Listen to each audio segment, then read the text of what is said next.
إن الحمد لله تعالى نحمده ونستعين به ونستغفره ونعوذ بالله تعالى من شرور أنفسنا وسيئات أعمالنا. من يهدي الله تعالى فلا مضل له ومن يضلل فلا هادي له، وأشهد أن لا إله إلا الله وحده لا شريك له، وأشهد أن محمدا عبده ورسوله. يا أيها الذين آمنوا اتقوا الله حق تقاته ولا تموتن إلا وأنتم مسلمون. يا أيها الناس اتقوا ربكم الذي خلقكم من نفس واحدة وخلق منها زوجها وبث منهما رجالا كثيرا ونساء، واتقوا الله الذي تساءلون به والأرحام إن الله كان عليكم رقيبا. يا أيها الذين آمنوا اتقوا الله وقولوا قولا سديدا يصلح لكم أعمالكم ويغفر لكم ذنوبكم، ومن يطع الله ورسوله فقد فاز فوزا عظيما. أما بعد، فإن أصدق الحديث كتاب الله تعالى، وخير الهدي هدي محمد صلى الله عليه وآله وسلم، وشر الأمور محدثاتها، وكل محدثة بدعة، وكل بدعة ضلالة، وكل ضلالة في النار. فلا زلنا بحمد الله عز وجل مع صفات عباد الرحمن حيث أواخر سورة الفرقان، وكنا قد وقفنا في آخر مرة عند قول الله تبارك وتعالى: والذين لا يدعون مع الله إلها آخر ولا يقتلون النفس التي حرم الله إلا بالحق ولا يزنون. كان آخر ما تكلمنا عنه قول الله عز وجل عن هذه الفئة المؤمنة: ولا يقتلون النفس التي حرم الله إلا بالحق. واليوم إن شاء الله مع تكملة هذه الآية، وهي قول الله عز وجل: ولا يزنون. فاعلم يا عبد الله أن الله تبارك وتعالى أمر المؤمنين جميعا والمؤمنات بغض أبصارهم وحفظ فروجهم، وعلق الفلاح على مثل هذه الأفعال. قال الله: قل للمؤمنين يغضوا من أبصارهم ويحفظوا فروجهم. وقال تعالى: وقل للمؤمنات يغضضن من أبصارهن ويحفظن فروجهن. وبين أن من يفعل ذلك فهو من المفلحين. قال الله تعالى: قد أفلح المؤمنون الذين هم في صلاتهم خاشعون، إلى أن قال: والذين هم لفروجهم حافظون إلا على أزواجهم أو ما ملكت أيمانهم فإنهم غير ملومين. ثم إن النبي صلى الله عليه وسلم ضمن للذي يحفظ فرجه ويحفظ لسانه الجنة بإذن الله تبارك وتعالى. قال عليه الصلاة والسلام: اضمنوا لي 6 من أنفسكم أضمن لكم الجنة، منها اصدقوا إذا حدثتم، وأوفوا إذا وعدتم، ثم قال: وغضوا أبصاركم واحفظوا فروجكم. وكلنا إن شاء الله يحفظ حديث النبي صلى الله عليه وسلم الذي هو عند البخاري وغيره: من يضمن لي ما بين لحييه، أي ما بين فكيه، يقصد اللسان، وما بين رجليه أضمن له الجنة.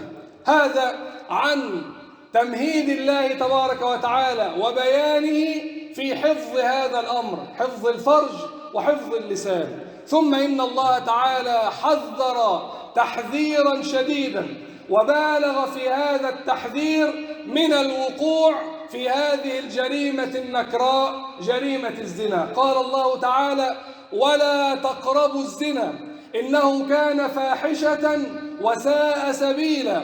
لم يقل الله عز وجل ولا تزنوا، إنما قال ولا تقربوا، كأنه يقول اجعل بينك وبين هذه الجريمة حائلا كما بين السماء والأرض حتى لا تقع في هذه الجريمة النكراء. والسبب قول الله: إنه كان فاحشة، يعني كان شيئا مستشنعا مستقذرا في القلوب وفي الفطر وفي العقول السوية بفضل الله عز وجل.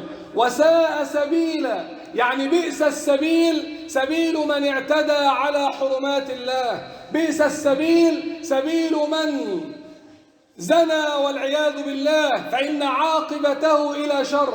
وإن عاقبته إلى مرض، وإن عاقبته إلى فقر إن لم يتب إلى الله تبارك وتعالى. إنه كان فاحشة وساء سبيلا. بل بلغ من التحذير من هذه الجريمة أن جريج العابد، وكلنا إن شاء الله يعرف قصته، لما لم يسمع ولم يذهب لأمه حتى يلبي لها طلبها، بماذا دعت عليه؟ قالت: اللهم لا تمته حتى يرى وجوه المومسات. فلما رأى وجوههن تبسم، ثم قال: أدركتني دعوة أمي. الشاهد أن مجرد أن ينظر الإنسان إلى وجوه الزانيات والعياذ بالله عقوبة، فكيف بالذي يعاقر هذا الأمر؟ ولا حول ولا قوة إلا بالله.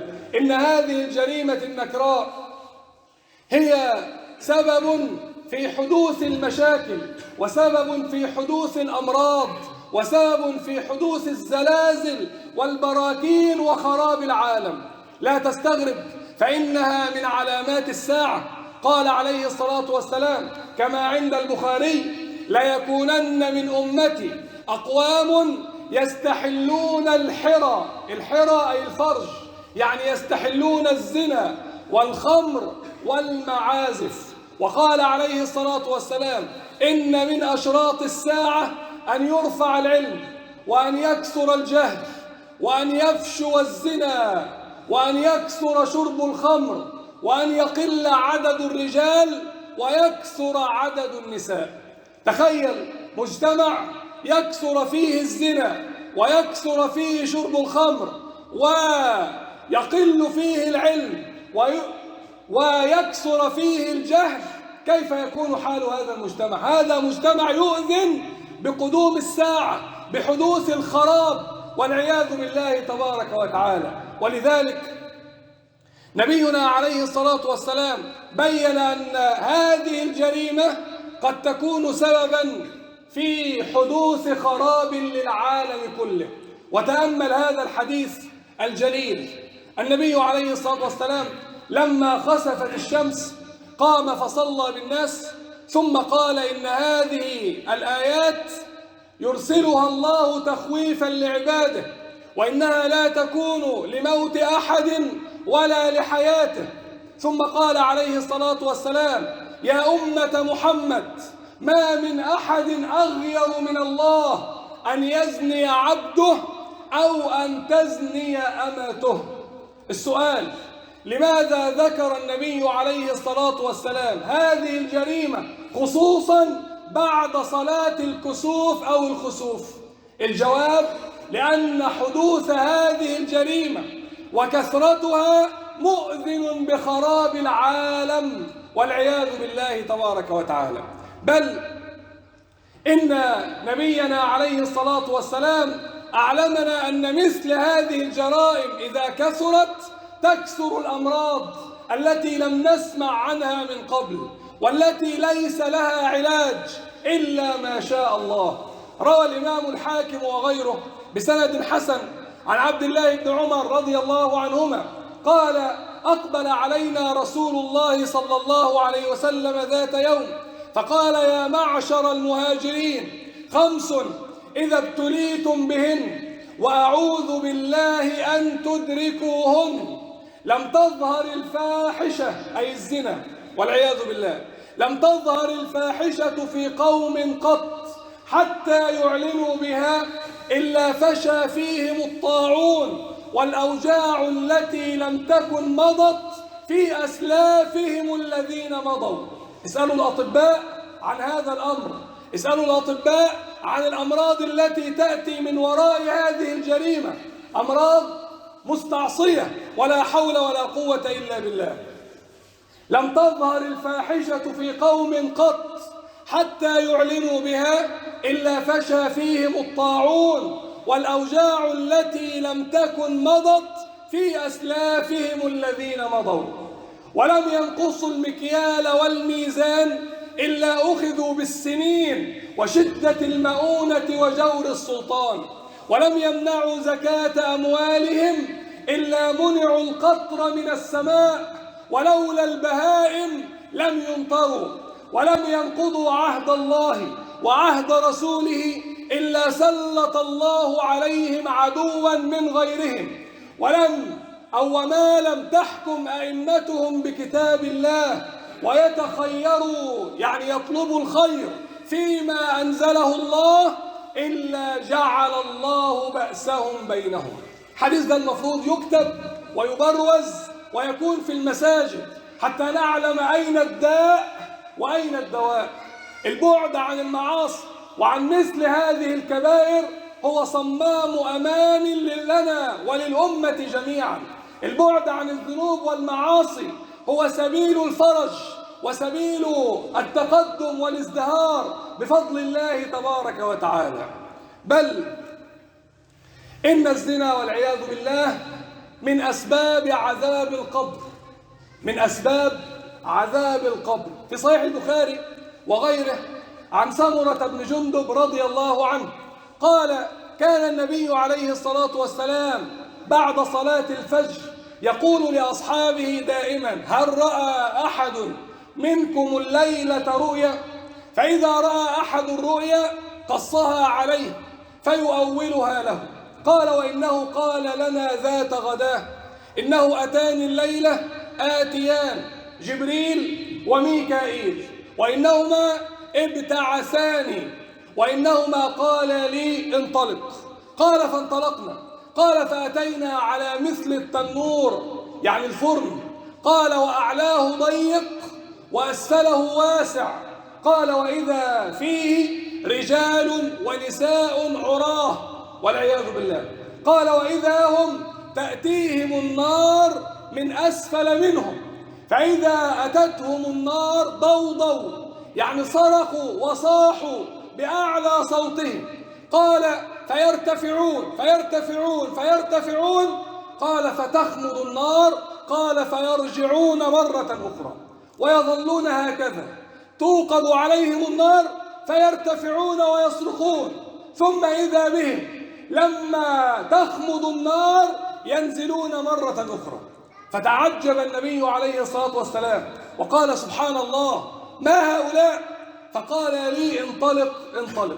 في آخر الحديث قال جبريل عليه السلام: وأما الرجال والنساء العراة في التنور فهم الزناة والزواني والعياذ بالله. لما كانوا يعصون الله بأجزائهم السفلى كانت النار تأتيهم من أسفل والجزاء من جنس العمل.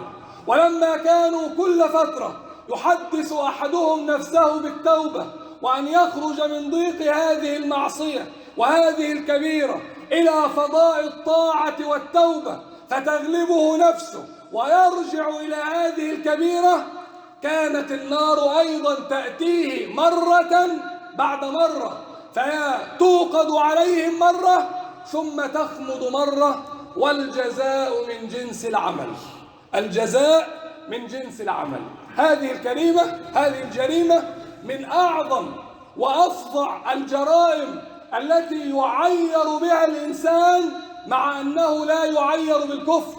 تأمل قول الله عز وجل في أواخر سورة التحريم قال: ضرب الله مثلا للذين كفروا امرأة نوح وامرأة لوط كانتا تحت عبدين من عبادنا صالحين فخانتاهما.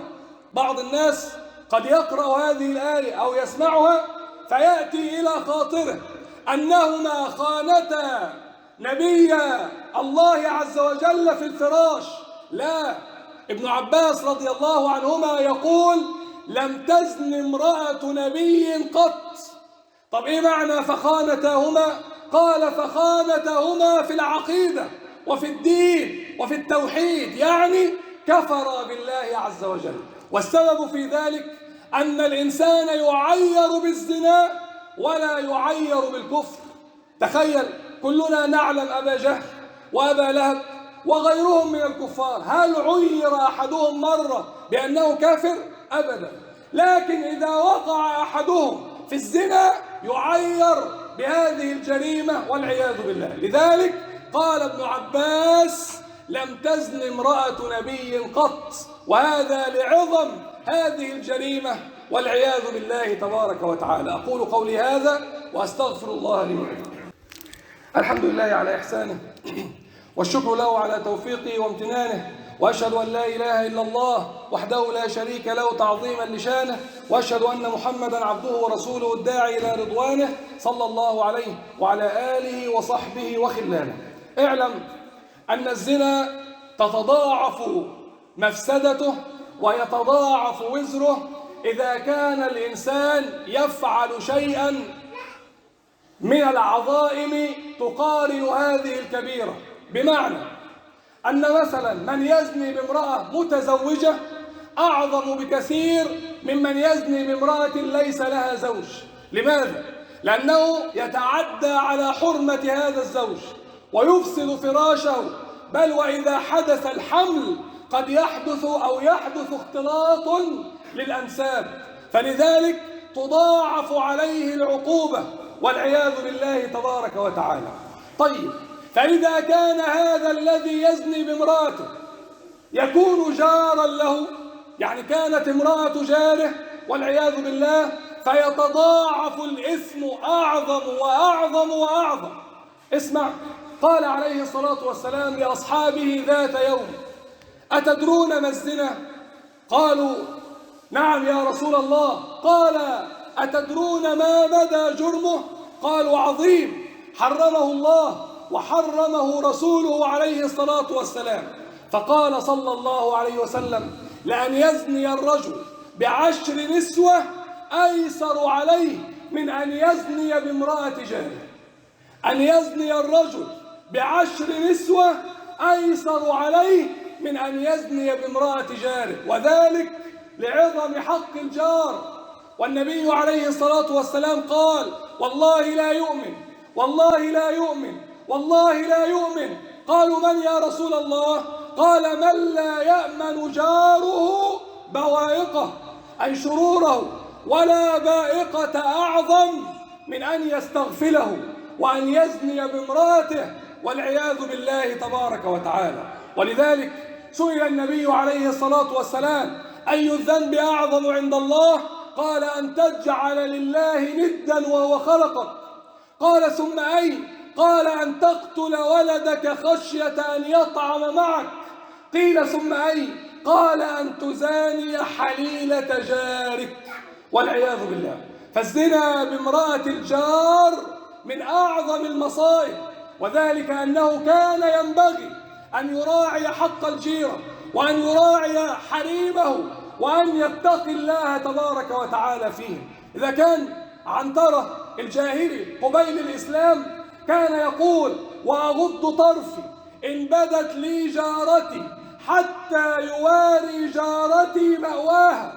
إنسان ليس عنده إسلام لكن عنده نخوة وعنده مروءة، لا ينظر إلى امرأة جاره، كان ليس كما يفعل البعض، ولا حول ولا قوة إلا بالله، يترصص على جيرانه ويتجسس وينظر إلى عوراتهم والعياذ بالله تبارك وتعالى. ثم يتضاعف الذنب ويتضاعف ويتضاعف إذا كان هذا الرجل الذي زني بامرأته خارجا في سبيل الله، أو خارجا يسعى على رزقه، أو خارجا في عمل يرضي الله تبارك وتعالى. حديث اللي أنا أقوله ده حديث مرعب، والله حديث مرعب، في صحيح مسلم وغيره أن النبي صلى الله عليه وسلم قال: ما من رجل من القاعدين يخلف رجلا من المجاهدين في أهله فيخونه فيهم. يعني راجل خرج للجهاد، خرج للسعي على الرزق، وترك إنسانا يقوم على شؤون أهله، يظن فيه الأمانة ويظن فيه الديانة، فإذا به يخون هذا الرجل. فما الظن به؟ اسمع، قال: إلا وقف له يوم القيامة فيأخذ من حسناته. ثم التفت النبي إلى الصحابة وقال: هل ترونه يترك من حسناته شيئا؟ يعني بالله عليكم، لو واحد عرف هذا يوم القيامة وأيقن أو قيل له أن فلانا هذا اعتدى على عرضك وقيل له خذ من حسناته، كم يأخذ من الحسنات؟ والله لا يترك له حسنة. ولا حول ولا قوة إلا بالله. لذلك الأمر جد خطير، ونسأل الله السلامة والعافية. فإذا كان هذا الذي يزني كبيرا في السن فالذنب يتضاعف ويتضاعف ويتضاعف.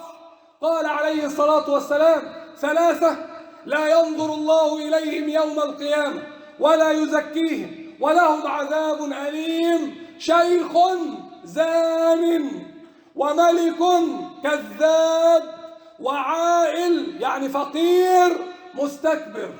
شيخ زان ليس له داع إلى الزنا، خلاص لست شبابا فقد تعذر، ونقول لعلك أن تتوب، لكن لك خلاص لم يعد عندك مجال لهذه المعصية. أما إذ فعلت فاعلم أن هذا خبث في القلب وخبث في النفس، ولا حول ولا قوة إلا بالله. ملك كذاب، الإنسان إذا كذب فإنما يكذب خوفا في العادة، أما الحاكم فما الذي يجعله يكذب؟ فإذا كذب فهذا أيضا خبث في نفسه.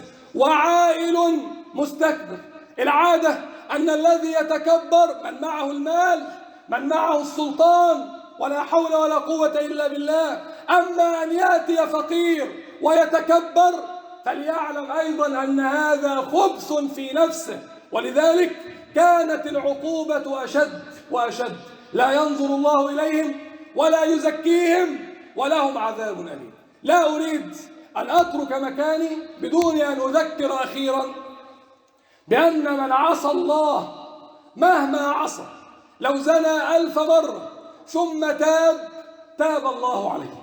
قل يا عبادي الذين أسرفوا على أنفسهم لا تقنطوا من رحمة الله إن الله يغفر الذنوب جميعا إنه هو الغفور الرحيم. أسرفوا على أنفسهم يعني جاوزوا الحد، طرقوا باب كل كبيرة وصغيرة، فعلوا كل المنكرات، ثم تابوا واستدركوا وعلموا أنهم على خطر عظيم وندموا على ما فعلوا. والله سيفرح الله تعالى بهم وبتوبتهم، بل وسيبدل سيئاتهم إلى حسنات. ألم تسمع إلى تكملة الآيات التي نشرحها في أواخر سورة الفرقان؟ قال: ومن يفعل ذلك يلقى أثاما يضاعف له العذاب يوم القيامة ويخلد فيه مهانا إلا من تاب وآمن وعمل عملا صالحا فأولئك يبدل الله سيئاتهم حسنات وكان الله غفورا رحيما. فليس معنى أننا نتكلم عن هذا الجرم العظيم أننا نيأس من رحمة الله، لا، بل باب التوبة مفتوح. وقد تاب الله على رجل قتل 100 نفس، أفلا يتوب على من فعل كبيرة دون القتل؟ ثم أنصح: أي إنسان قد اقترف مثل هذه الكبيرة وتاب إلى الله إن وسع الله تعالى عليه أن يبادر بستر المسلمات. إذا رأى امرأة أو بنتا يتيمة تتزوج فليبادر إلى تزويجها وإلى تجهيزها ولو بالقليل حتى يكافئ ما فعله قبل ذلك فيغفر الله تعالى له كل ذنوبه. قال الله: والذين لا يدعون مع الله إلها آخر ولا يقتلون النفس التي حرم الله إلا بالحق ولا يزنون. هذه هي صفات عباد الرحمن. إن جمعني الله تعالى بحضراتكم مرة أخرى سنكمل هذه السلسلة بإذن الله تبارك وتعالى. أسأل الله تبارك وتعالى أن يطهر قلوبنا وأن يحصن فروجنا وأن يغض أبصارنا، إنه ولي ذلك والقادر عليه. اللهم اغفر لنا ذنوبنا وإسرافنا في أمرنا وثبت أقدامنا وانصرنا على القوم الكافرين. اللهم اجعل الحياة زيادة لنا في كل خير واجعل الموت راحة لنا من كل شر. اللهم قنا الفتن ما ظهر منها وما بطن. اللهم لا تجعل الدنيا أكبر همنا ولا مبلغ علمنا ولا إلى النار مصيرنا ولا تجعل مصيبتنا في ديننا، ولا تسلط علينا بذنوبنا من لا يخافك ولا يرحمنا. رب آت نفوسنا تقواها، زكها أنت خير من زكاها، أنت وليها ومولاها. اشف مرضانا وارحم موتانا وعاف مبتلانا، اقض ديوننا، فرج همومنا، نفس كروبنا، أصلح أحوالنا، بيض وجوهنا، حسن أخلاقنا، استر عيوبنا، ارحم آباءنا وأمهاتنا كما ربونا صغارا، واجزهم عنا خير الجزاء برحمتك يا أرحم الراحمين. ربنا هب لنا من أزواجنا وذرياتنا قرة أعين واجعلنا للمتقين إماما. ربنا آتنا في الدنيا حسنة وفي الآخرة حسنة وقنا عذاب النار. أقول قولي هذا وأستغفر الله لي ولكم.